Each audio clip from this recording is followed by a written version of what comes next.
WorldGBC everyone. G'day and welcome. My name is Craig Madden. I'd like to start by thanking CBRE for inviting me here today to welcome you onto country. I'm a proud Bundjalung Gadigal man from the Eora Nation, and Gadigal land is the land that we're standing on here today. Jinyura Gadigal. This land is Gadigal. It is customary for our Aboriginal people to invite guests or visitors onto our land or country. It's a practice that we've been doing for thousands of years. So as a representative of the Metropolitan Local Aboriginal Land Council and a proud Gadigal man, I'd like to welcome you all onto Gadigal land, Aboriginal land. I'd like to pay my respects to our elders, past, present and future, and acknowledge the stories, traditions and living cultures of our Aboriginal people on this land.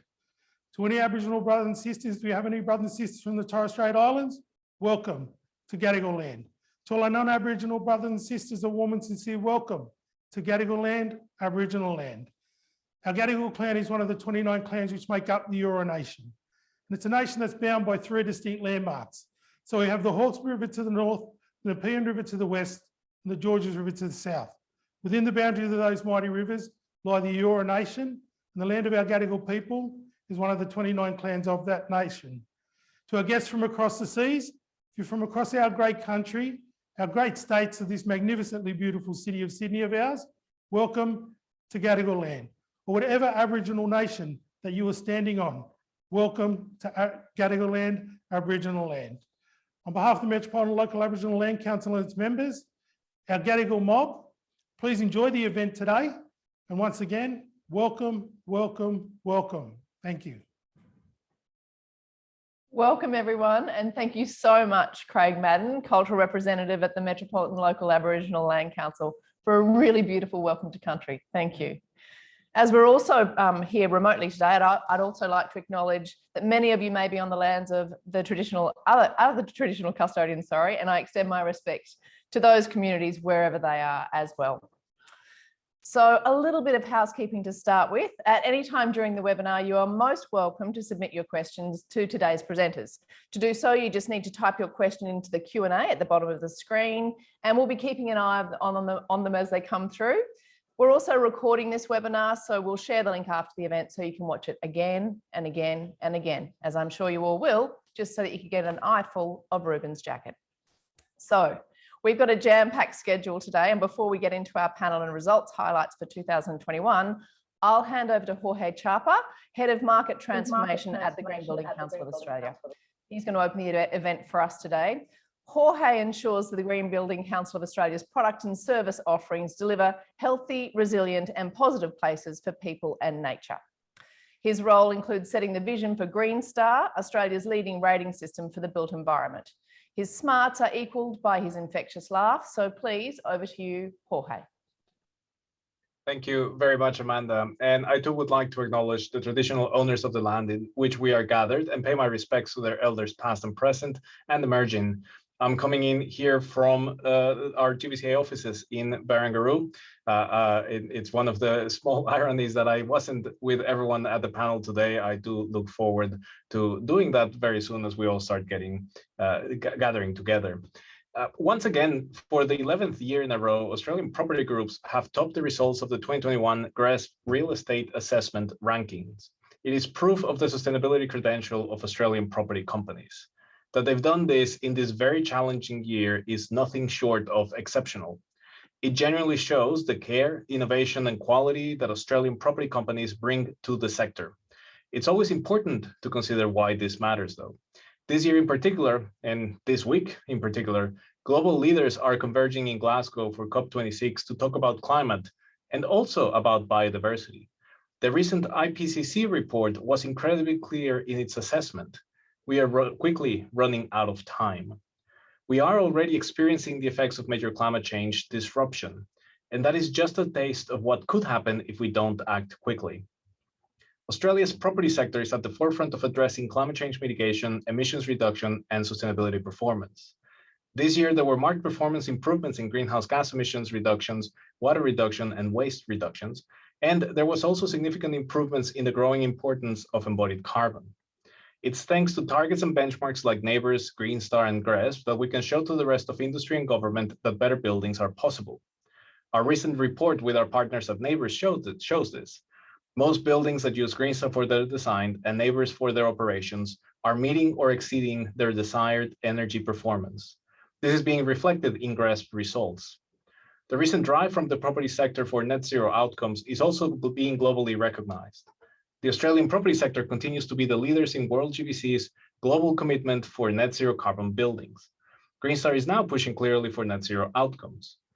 As Ruben said, business as usual is not going to get us to where we need to be, and we agree. It's great to see GRESB recognize this.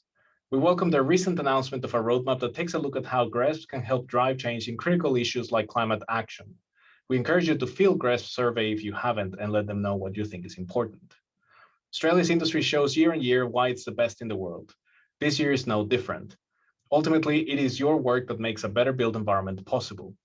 I really like to congratulate all GRESB participants for another incredible year, and I really look forward to many more. Thank you very much, and Amanda, back at you. Thank you so much, Jorge. I'm absolutely delighted now to introduce our panel. I did actually consider what the collective noun for a group of sustainability experts would be. It's not a murder of crows or a parliament of owls. I thought it might be a mitochondria of ESG experts. Do you like that? I like it. Yeah, good. You mind? So let's start with Ruben Langbroek, Head of Asia Pacific at GRESB, who is responsible for the strategic growth of GRESB in Asia Pacific, strengthening relationships with institutional investors, investment managers, asset operators, and industry associations. Ruben has extensive experience in the real asset investment sector and has been working in the Asia Pacific region for the last decade. Ruben, welcome. Thank you. I should also have a separate welcome for your jacket. I feel like it takes up a lot of space. We'll get to it. Nicole Bradford, Global Head of Responsible Investment at CBUS Super Fund, who is responsible for driving the strategic direction of ESG integrations, stewardship, and sustainable outcomes across the investment portfolio. Nicole has 25 years experience integrating sustainability thinking within investments, companies, and governments, and has worked and lived in both Asia and Europe. Nicole, thank you so much for joining us. Thank you for having me. And Andrew Cole, Group Head of ESG at Charter Hall, who is responsible for the Charter Hall sustainability strategy, reporting, and community partnerships. Andrew has 20 years experience in sustainability real estate, sustainable finance, ESG integration, and public policy creation. Andrew, it's lovely to have you here. Thanks, Amanda. So welcome, everyone. It's very nice to have you all in the room together. Nice to be together in a room. It's a little bit of a treat. But let's start, Ruben, with you. And let's start with some of this year's GRESB results highlights before we go to the panel completely. Thank you, Amanda. What the people that are joining in via their screens can't see is that we have a small screen here with the presentation that I'm going to show. And it looks or feels a bit like we're trying to get ready for a good night of Netflix binging. Yes. So I would say let's all, where's the popcorn? We don't have it. Let's relax. Open your jackets. Stay seated comfy, and let's go indeed to look at the 2021 results of the GRESB Real Estate Assessment. And for those of you online that still don't know what GRESB is, I'll provide you a nutshell summary. What we do is we provide validated ESG data and peer benchmarks for both real estate investors as well as the managers, with the aim to, for them to be able to adopt best practices around ESG in the industry, but also to make better informed decisions that align with responsible investment strategies. And in the end, of course, to make sure that we all contribute to more sustainable outcomes. And what's really driving this is the number of institutional investors that are using GRESB data and tools for their responsible investment strategies. And this year we saw another big increase in the number of investor members that use data, which rose to 140 globally, representing almost $48 trillion in assets under management. And according to my calculations, that's more than 200 times the net worth of Elon Musk. So Elon, eat your heart out. And it's important that these investors indeed are using GRESB data because it's the weight of their capital, institutional capital, that is driving participation and also that is improving the coverage and the balance of the benchmarks globally. So this year we saw a very strong increase in participation across all regions of 24% on average, which is the highest increase, relative increase that we've seen since 2012. And this increase was mainly due to new participation in Europe, where we saw for the second year in a row, Europe increasing participation across all countries, but also quite a bit more than in the other regions.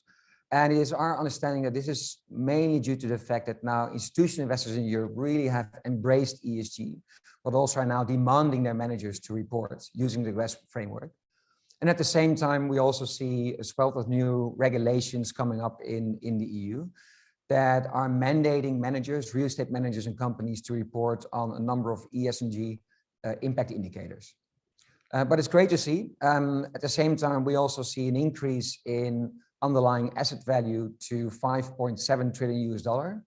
And this year, 117,000 individual assets were covered by the benchmark. So overall, great to see this improvement in participation. And of course, even more importantly, improvement in ESG disclosure and transparency. If we look at the GRESB model, so typically we break down ESG performance across two dimensions. On one hand, management, on the other hand, performance. And we can see that this year, the global average increased from 70 to 73 points, which is very great. But of course, importantly, as we're here in Sydney in Australia, we saw indeed that Oceania topped the rankings for the 11th consecutive time to a score of 79, which is an increase by 2. And it's great to see that kind of leadership right here in Australia. So congratulations, and we'll come back to some of the sector leaders here in Oceania later on. But it's great to see that it's not just about participation and showing your stakeholders what you're doing, but actually being able to continuously get better. And I think it's very much aligned with what we are trying to do as GRESB. We provide a measurement framework where you can see how you're doing. We shine a light on what you're doing, and that provides an incentive to just keep doing better. And as such, supporting the transition of the industry as a whole. Looking at the different aspect scores, as you might know, we cover many different aspects. Then this year we saw a very strong increase in environmental performance aspects, such as greenhouse gas emissions, water waste, and I'll come back to that later. And if we look at how Oceania performs on a number of those aspects, we can see that it's, well, typically companies here perform quite highly on leadership and governance, but also stakeholder engagement. Think about engagement with tenants, supply chain, and so on. Risk management performs fairly highly, and ESG policies. And what it tells me is that it's not just that companies here or managers are trying to cope with one particular thing that might be material or important for their stakeholders or shareholders, but actually there's a overarching holistic view on ESG sustainability, why it's material for them and their stakeholders, and they're trying to address all the risks and opportunities and outcomes the best they can. So it is a very diligent approach to ESG and best practices. So again, it's great to see that leadership happening here in Oceania. Then coming to target setting, of course, by now we know that many countries have, there's Como, many countries have committed to phase out fossil fuels and to become net zero carbon, including since this week, the federal government of Australia, which is good. Perhaps a bit late to the game, but never too late. And the same, of course, accounts for real estate managers and companies.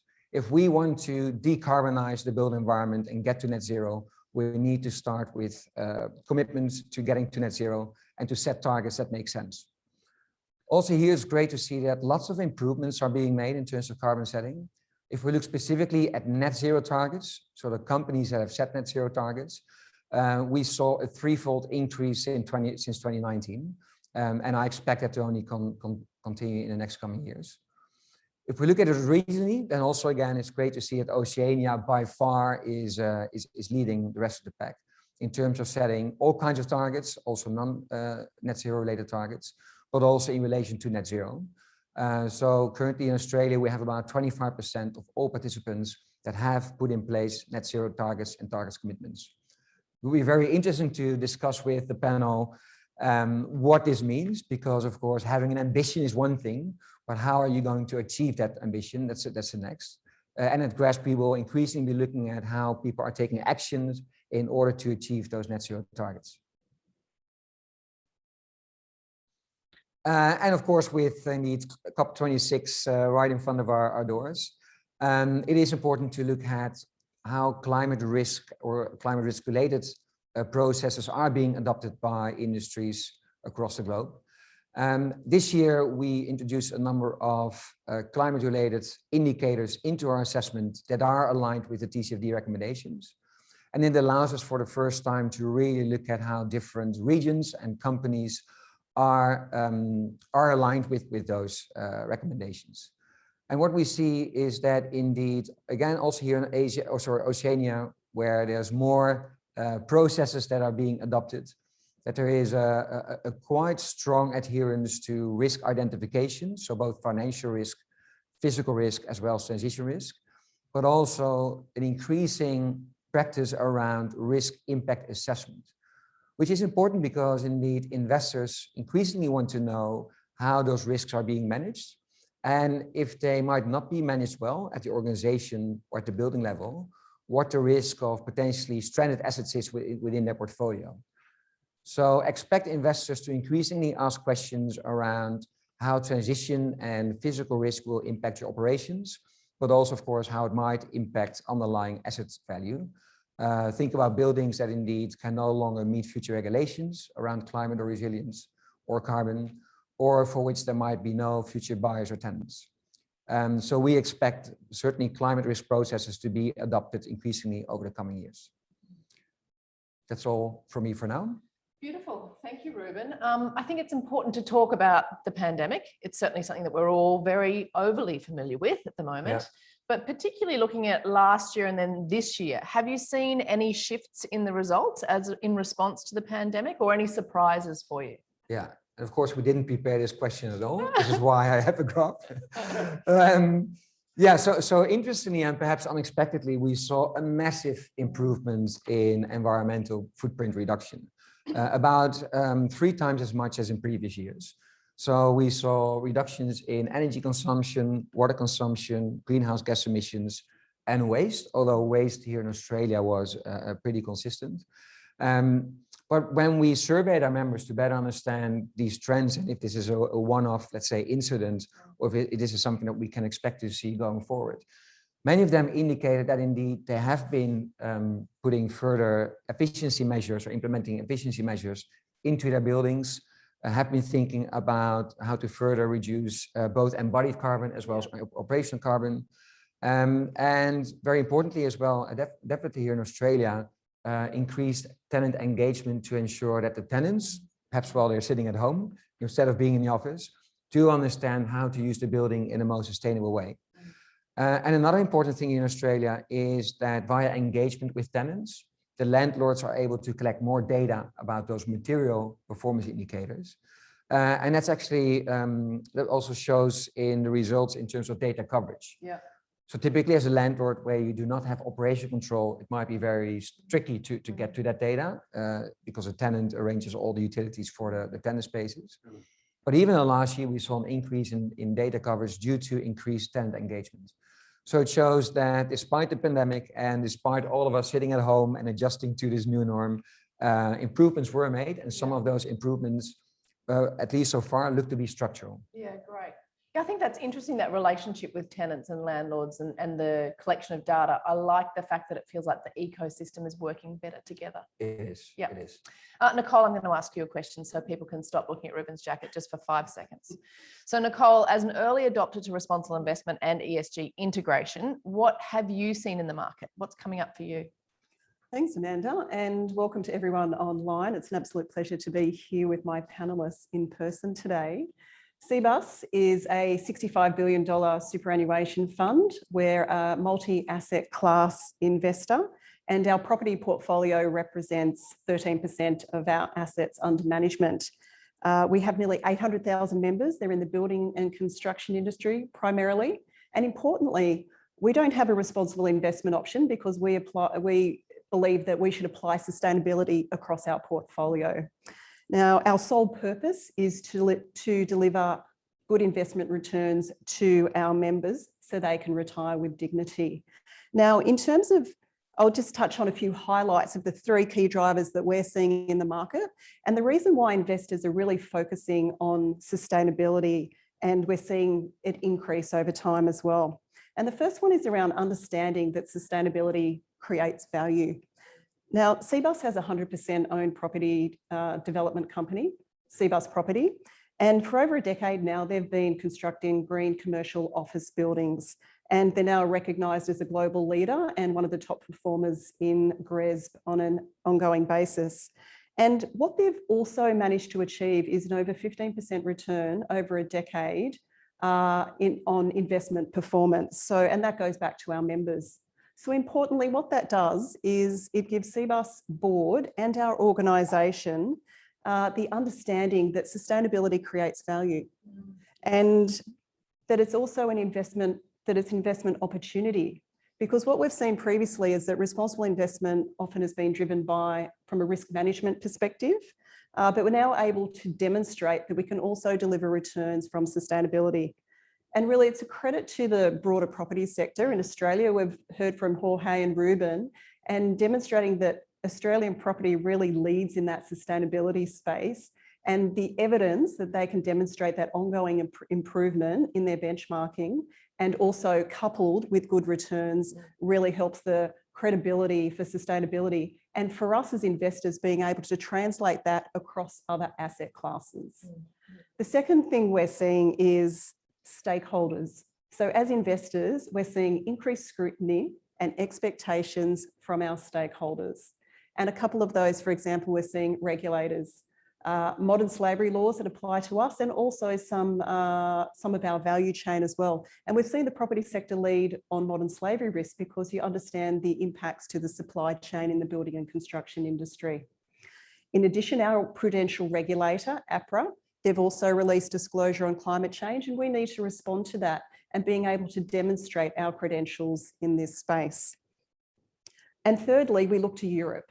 So Ruben touched on the transformation, I will call it, that's happening over there on disclosure and transparency. And I do believe that's going to transcend Europe and across the globe. So we're going to see an increase in the requirement for information and disclosure of that information. Now, other stakeholders, we're seeing our members. So we surveyed our members, and it's important to them. Yeah. They're really interested in decent work, labour, and of course, climate change. And they believe that if we're not taking these things into account, then we're not doing our job properly. And they're absolutely right. These issues have a material impact on our investment decisions, and we need to be able to demonstrate how we're taking account of those and incorporate them into our investment decision making as well. Now, we're also seeing rating agencies. Now, we have, from a superannuation perspective, we have rating agencies that look at us from a fees, performance, options and product perspective, but they're now also rating us on ESG. And often those are separate. And so it's very clear and visible to the market how we're performing on ESG as well. So it's another lens as a super fund that we're seeing. But of course, all these stakeholders and these expectations creates opportunity, because one of the other drivers we're seeing in the market is that it's becoming a strategic advantage for us. We see it as a competitive advantage because we're able to provide a different opportunity for our members, and it also increases the market for us in our investment and strategic partners as well. So we're able to, the more we're able to demonstrate the value through GRESB lens and other rating agencies as well, it does help us prove these credentials, and we see it as a competitive advantage. Yeah, beautiful. Nicole, you've had commitments to ESG for a long time. How has it changed? Has it been an acute change, or has it changed over time? Oh, look, that's a really great question, because it has been an evolution. And I think what's interesting for us is that what we've seen happen over the last 5 years is really a focus on the learning by doing and the evidence base, so the need for data and information. And that's been driven for several reasons. It enables us to get deeper into our investment decision making and take account of these factors. We're also able to disclose more information because that's being expected from our stakeholders. And it also supports our increased ambition, because if we're able to demonstrate this and evidence this, it also means that we can still meet our fiduciary obligations and deliver those returns to our members as we're required to do. And just as an example of this on climate change, in 2016, we set a climate change roadmap that was approved by the board. And what came out of that was, in 2018, a climate change roadmap that set targets and metrics. And the key two targets The first one was around an increased allocation to climate change solutions. But importantly, the second one was in our property asset class. It was net zero emissions by 2030. And the reason why we're able to do that is because of the leadership that we've seen in our property asset class and across the broader sector as well. And what that does, so we've learnt by doing, we've been able to take this and the learnings from our fund managers.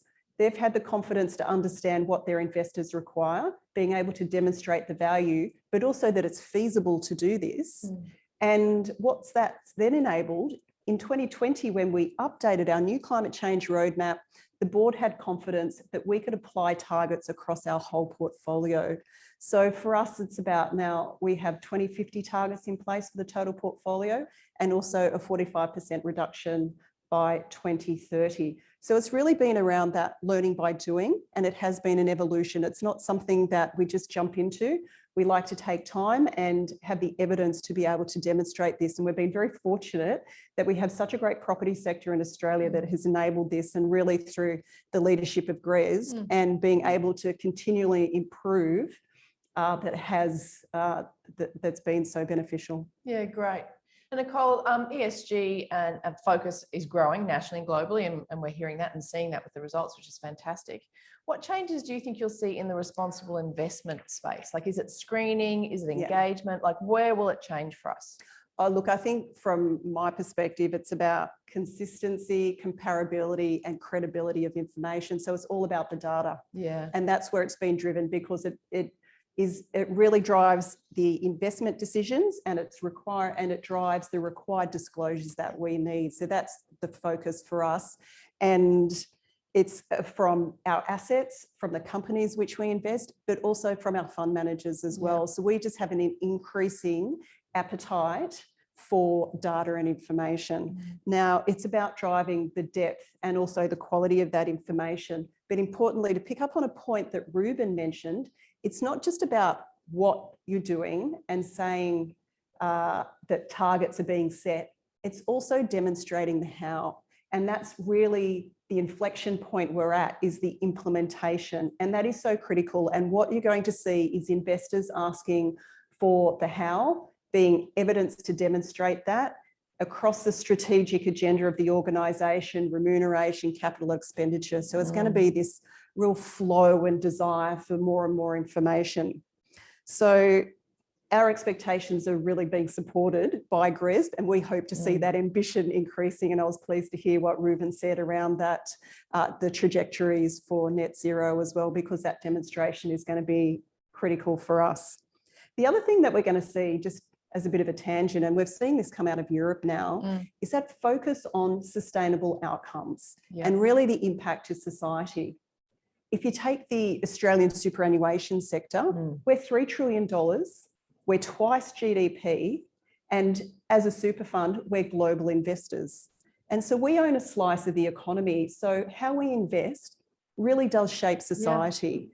And so there's going to be an increasing demand and expectation from our stakeholders that we're able to demonstrate and evidence the outcomes that our investments are going to have on society, in addition to the returns, because that's really the first and foremost lens. But we're also going to need to be able to demonstrate these sustainable outcomes. So I see those two areas, data, sustainable outcomes, which of course is more data, really driving the future of responsible investment. Yeah, and the addition of data and the quality of data gives people nowhere to hide, which is fantastic. That transparency is so important. Yeah, absolutely. And if you consider that across all our different asset classes, to your point, it drives engagement and how we engage with our fund managers and companies as well. Yeah, beautiful. Thank you, Nicole. Andrew, I'm going to turn to you now.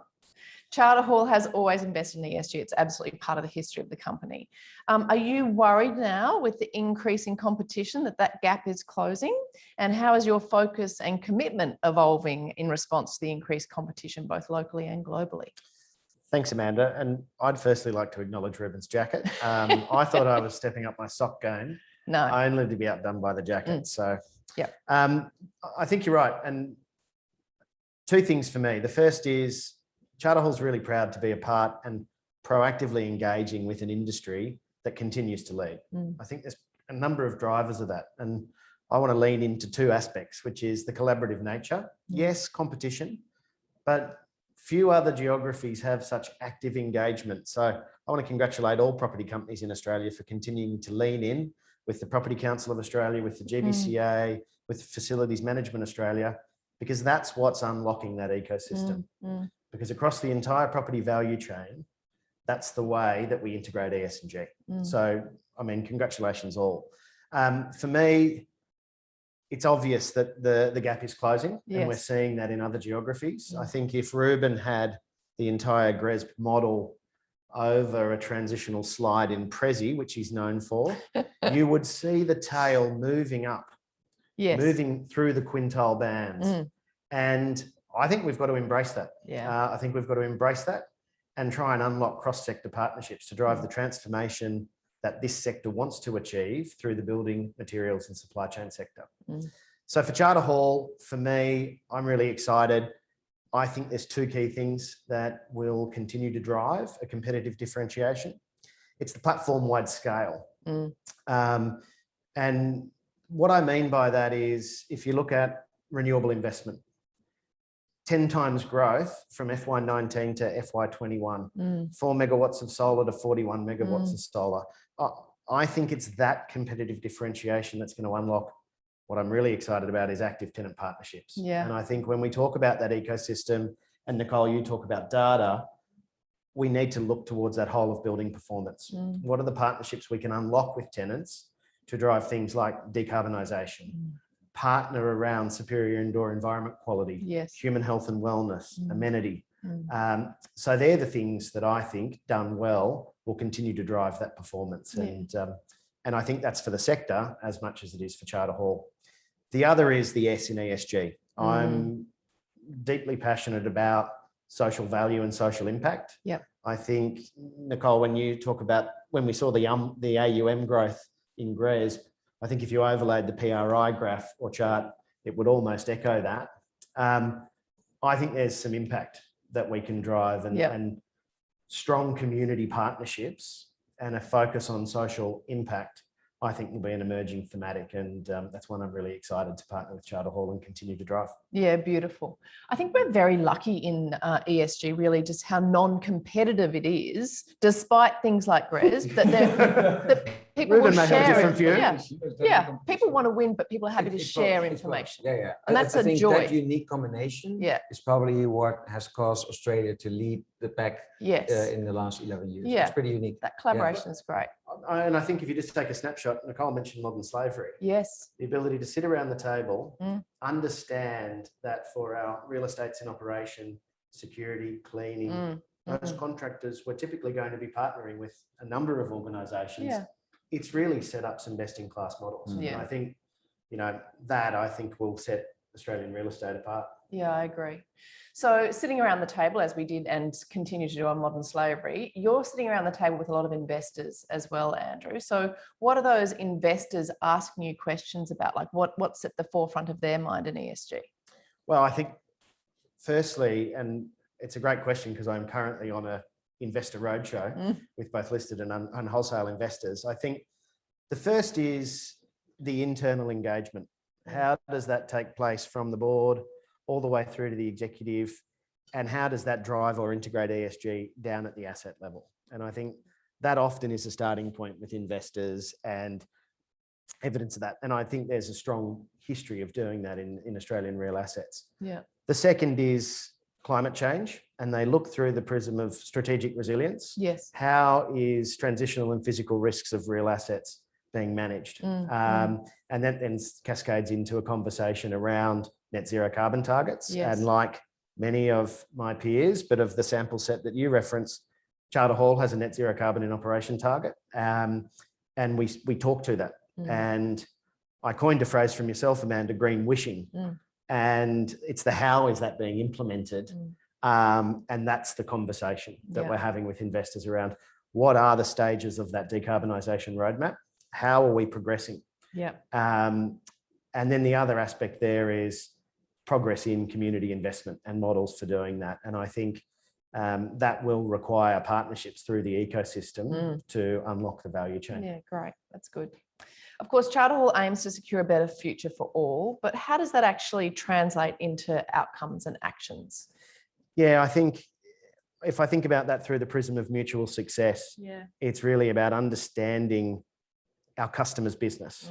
David, our CEO, talks about the two questions with a customer. What's going on in your business? How are you performing? And what we know of our customers, both our investor customers and our tenant customers, is a transition to renewables. Addressing climate change are core thematics. And where the rubber hits the road is how we're able to partner. And I use our industrial and logistics sector as an example. What we know is that we need to partner with our tenants to unlock on-site solar opportunities. And that's a real core focus for the business today. The other is through our partnerships with tenant customers around exactly that social impact. And I think Charter Hall has done an amazing job aligning with the 1% pledge to think about how it uses people's time, our space, and of course then investment, direct investment and indirect value to unlock those partnerships. So that's really where we see mutual success. Yeah, beautiful. Yeah, great. I'm going to ask a question to the whole panel.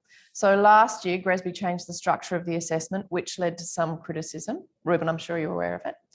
There are also views that from some participants, the assessment framework and reporting requirements are too complex, and that leads to more efforts needing to be allocated to ESG reporting rather than driving positive ESG outcomes. So how have you adjusted or adapted to the criticism? Do you want to kick us off, Ruben?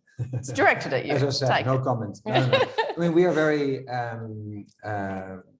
cognizant of the conundrum in terms of, on one hand, getting more meaningful data, and on the other hand, reducing the reporting burden so indeed people can start, taking actions instead of just reporting. And now we all know there's this, plethora of different reporting frameworks and tools measuring everything from carbon to diversity.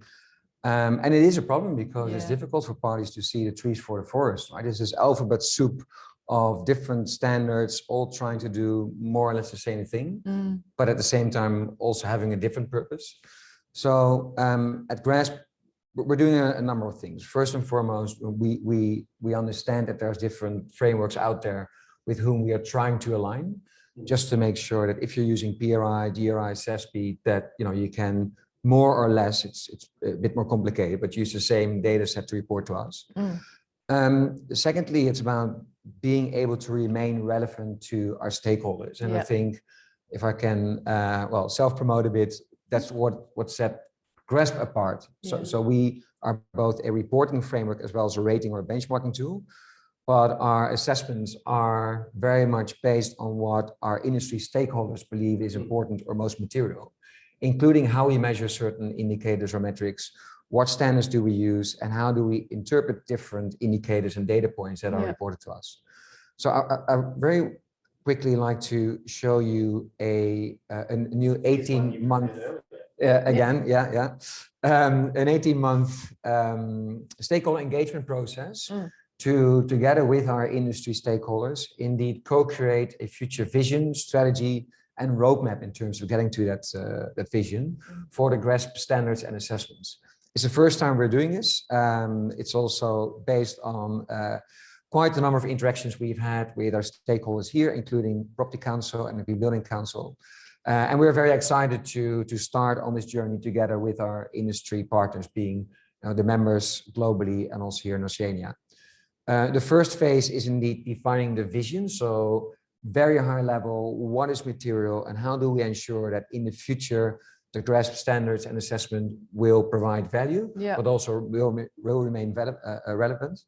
And then in the second part, we have a number of engagement sessions globally to sort of co-define the strategy in terms of how do we get there. And that will evolve into a roadmap that we release.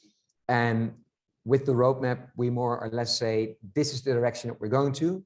This is what you can expect for each step or milestone along the way.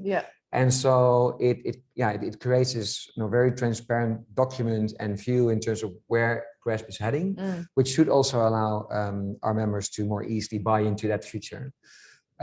So currently the survey is still open, but those of you that are attending online, you can go to the website or scan the QR codes. please not yet, because we're still in this very insightful discussion. But the survey actually closed last Monday, but by popular demand, we've decided to open it or keep it open until tomorrow. So yeah, of course, everyone's input is highly appreciated. And then perhaps to very quickly touch back on climate. So obviously there's lots and lots of talk about climate, again, driven from institutional investors. So we will release 2 new products very soon. Okay. One is a TCFD alignment report Great. that uses, again, GRESB data that's already been reported to us via the assessment. And it allows people to see to what extent they are aligned with the 11 recommended disclosures on climate.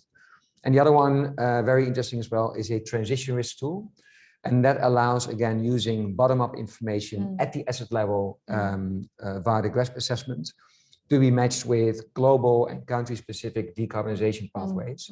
So it allows investors and managers to see, what assets within our portfolio are aligned with those pathways, but also, where are the stranded or potentially stranded assets in our portfolio over time. So again, this is purely made on demand of the industry and the needs of our stakeholders. We're very excited to launch these products. Yeah, great. And we've got some questions coming through, so please add questions if you'd like to at the bottom of the Q&A. But any response from Nicole or Andrew on the question around? Look, just very briefly, I mean, I'm in a fortunate position where I get to use the information and I don't have to report it. And the way we use the information is twofold. Firstly, from a disclosure perspective, so for our sustainability credentials.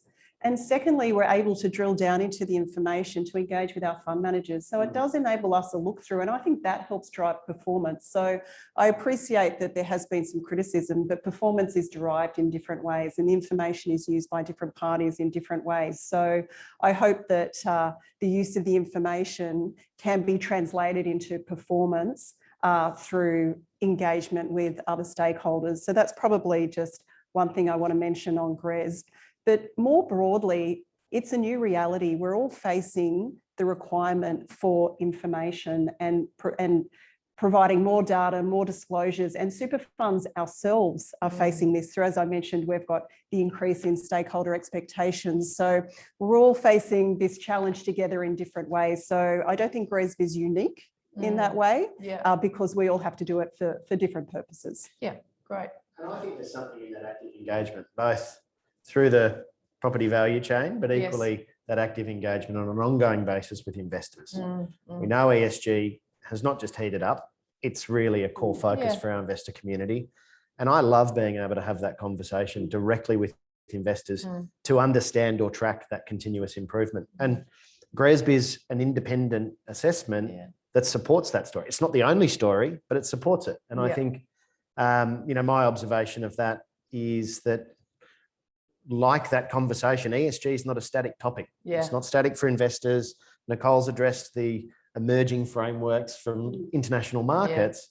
We need to, in Australia, look to those marketplaces, understand the direction of travel, and then be able to pivot. And equally, when you talk about quality exports, we need to be able to package up the quality of our voluntary and mandatory rating tools that track both design and delivery, as well as operational performance, and share that with the world. Because, Jorge online, we know that Davina, Jorge and the entire team, we've got a new buildings tool that is setting a direction of travel for new assets in Australia on a globally leading basis.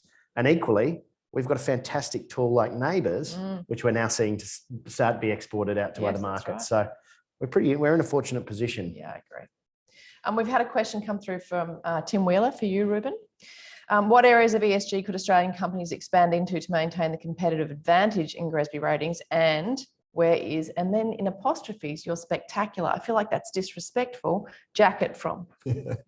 But maybe if we could stick to the Australian companies expanding to maintain the competitive advantage. Yeah, I think it's, thanks, Tim. It's very much aligned with what we've been saying. It's showing that your ambitions are more than just words. So we want to see actions, and we want to be able to measure the outcomes or the impacts of those actions.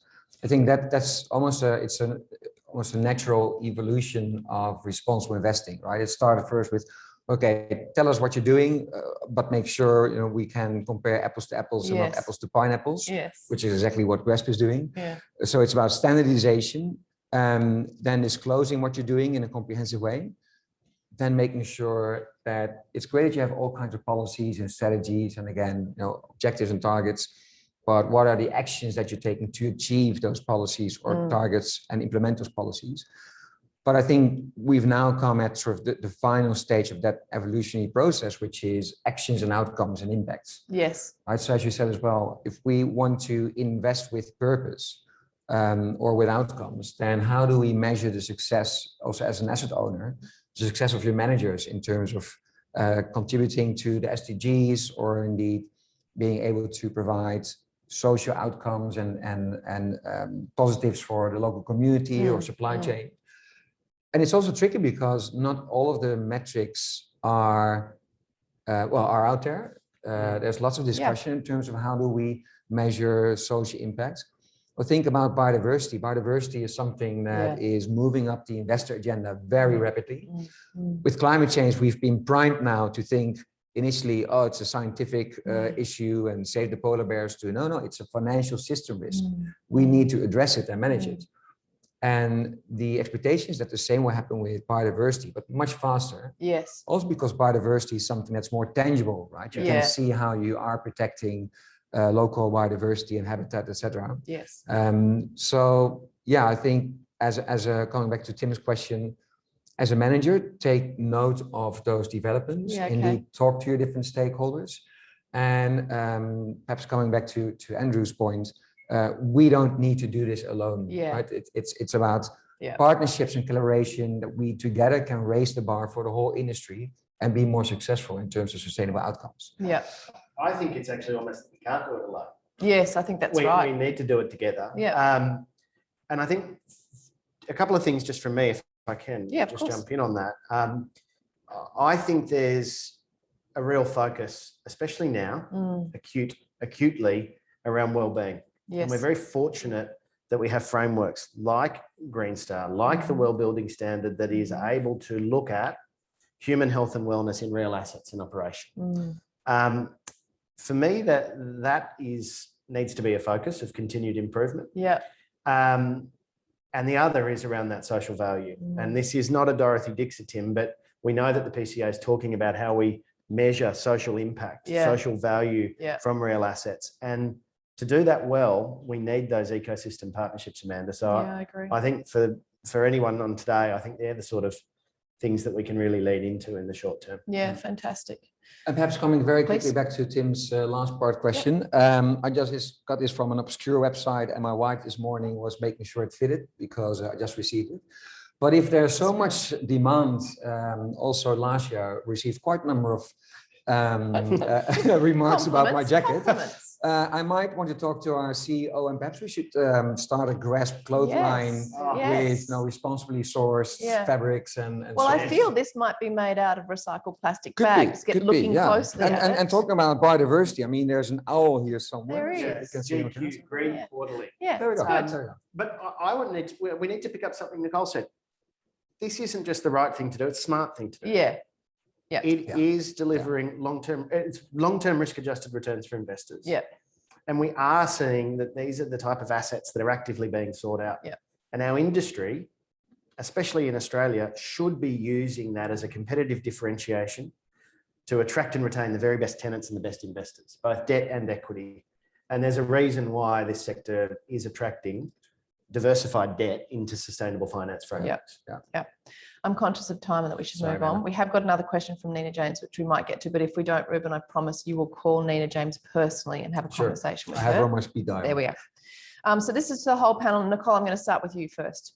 If we look at our industry 10 years from now, what do we expect to see in terms of best practice in ESG real estate?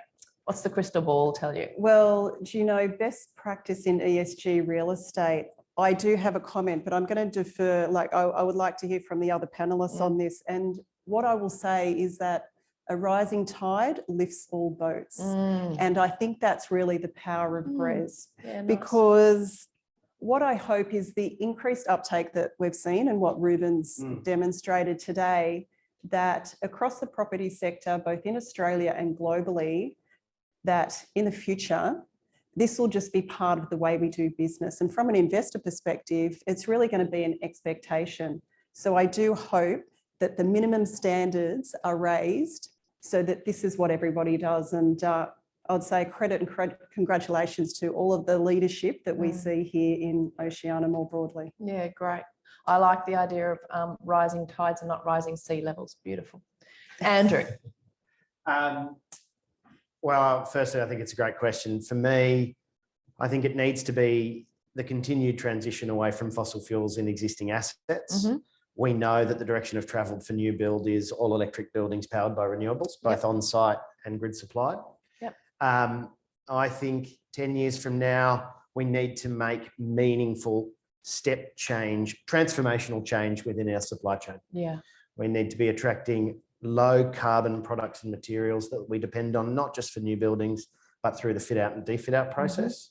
And increasingly, I think we need metrics and data points for how we are driving productivity and impact socially and through wellness and indoor environment quality, which we have today, but are emerging. Lovely. Thank you, Andrew. Ruben, anything for you to contribute there? Yeah, I mean, it can be challenging to transition to a net zero or even climate positive, resilient built environment that also helps with regeneration of natural resources, habitat, and provides socioeconomic benefits for the economy, right, and for society. So that's a pretty big ask. Then again, to give another proverb, it's not easy being green, as by Kermit the Frog. So I would say we don't need to wait for all the data to be perfect. We don't need to wait for the policies to come in place. We can act, and I think it's nice or interesting to see when the pandemic happens, it showed that we can act and we can change, and we can change even overnight if needed. Very quickly. So let's accept the sense of urgency that we should adopt throughout our businesses, supply chains, and investment value chains, and start acting now. And I think if we can see that everyone indeed has acted by time and did his or her job, then we will be in a much better place. Yeah, I feel very positive about the solidarity in the future on the back of the pandemic and how we can work together to solve big problems. Ruben, I feel like you should tell us something about sector leaders. Yes, sector leaders. So every year, as people might know, we have our sector leaders, meaning the top performing participating entities and managers by region and by sector. And we want to acknowledge their leadership and of course their great achievements globally, but also here in Oceania. And as an acknowledgement, we're also planting another forest at GRESB, not personally, but we're teaming up with Freedom, which is a B Corp certified organization that works with global communities, actually local communities globally, to plant trees, first and foremost. But also to make sure that the communities have been provided with sufficient education, food resources, and economic opportunities as well. My colleagues can tell you way more about what we're seeing in the pictures. I think there's a coffee tree somewhere in Tasmania. Not entirely sure, but it's we're very proud to support this project in acknowledgement of the sector leaders. And then, Andrew, if you can provide me with a acoustic drum roll, then that's okay. Here are the sector leaders for Australia. We have among the standing investment category, Cromwell, Dexus, Fraser's Property, Growth Point Properties, and Lendlease, with a special mention and shout out to Lendlease for being ranked #1 with their International Towers Sydney Trust. Congratulations, well done, amazing achievement. And in the development benchmark, we have as sector leaders A&P Capital, Charter Hall, Fraser's Property, Goodman, Lendlease, ISPT, and Centre Group.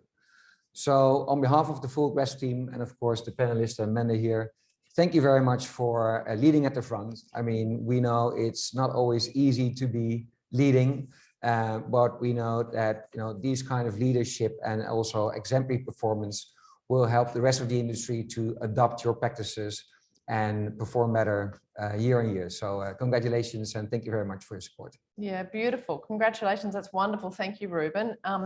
Thank you so much for to my panelists for some very good insights and healthy, robust discussion. I feel like we could continue for a lot longer. On behalf of GRESB and CBRE, I'd like to extend a huge thank you to all of you for joining today's events. Congratulations to the participants, of course, for this year's GRESB survey. Always makes me so proud to see how well we do in Oceania. So I think it's a wonderful achievement. And of course, to this year's sector leaders, it's lovely to see some familiar names there as well. As we continue to grow and demonstrate our further leadership in the Australian real estate industry, we push boundaries and strive for excellence in sustainability. As I said, it makes me very proud, and I thank you, Ruben, and your organisation for what you do for us. We hope you enjoyed today's event. If you have any questions on anything that was spoken about, please feel free to get in touch with Ruben or myself or anyone else from GRESB. Simon Carter did point out that your socks match my dress, so extra points for Simon. And there we go. There we go. That's it. Thank you. Perhaps on a final note. Yep. So actually, we spoke to some of the sector leaders, and you can hear their stories on social media over the coming days and weeks. So take note of their stories. Yeah, beautiful. Thank you, Ruben. Thank you, everyone. Thank you. Enjoy the day.